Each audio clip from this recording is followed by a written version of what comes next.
Have you ever been to KFC and wondered, who's that guy up there on the sign and why is he so important? We are here to explain who that man was.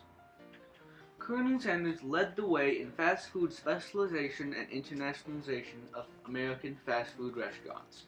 On September 9th, in 1890, Henryville, Indiana, a legend was born.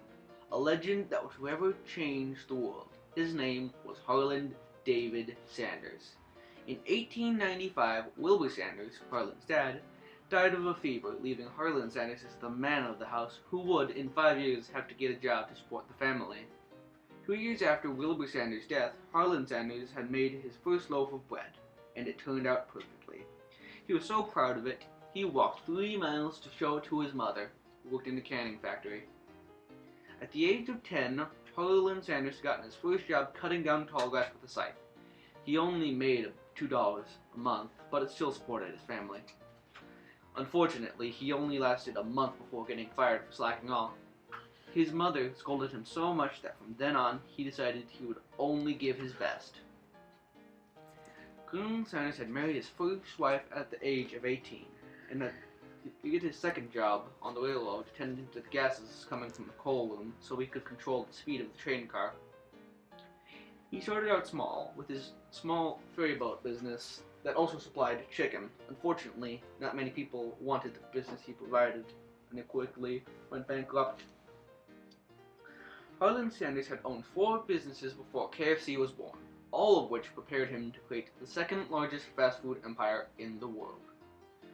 Colonel Sanders also had a small motel chain that included complimentary biscuits, drinks, and it made him a very successful motel owner. His first restaurant was made in 1938 in Corbin, Kentucky. It was made in a Royal Dutch Shell gas station he was managing, which he turned into a service station. He served his food on the family dining table, and he called the establishment Sanders Service Station and Cafe, spelled with only 2 S's. A few years later, he got the building across from his gas station and turned it into a restaurant/motel and called it Sanders Court and Cafe.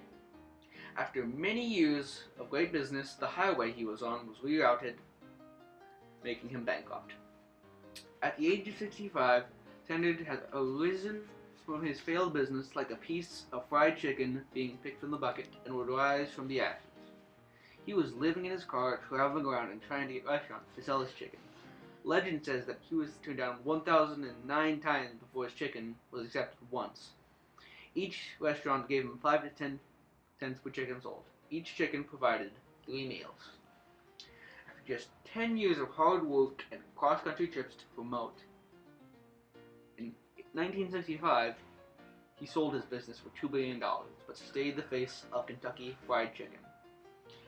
In 1975, KFC expanded into Jamaica, UK, and China, and today is still the most popular fast food chain in China. Colonel Sanders died at the age of 90 through a combination of leukemia and pneumonia.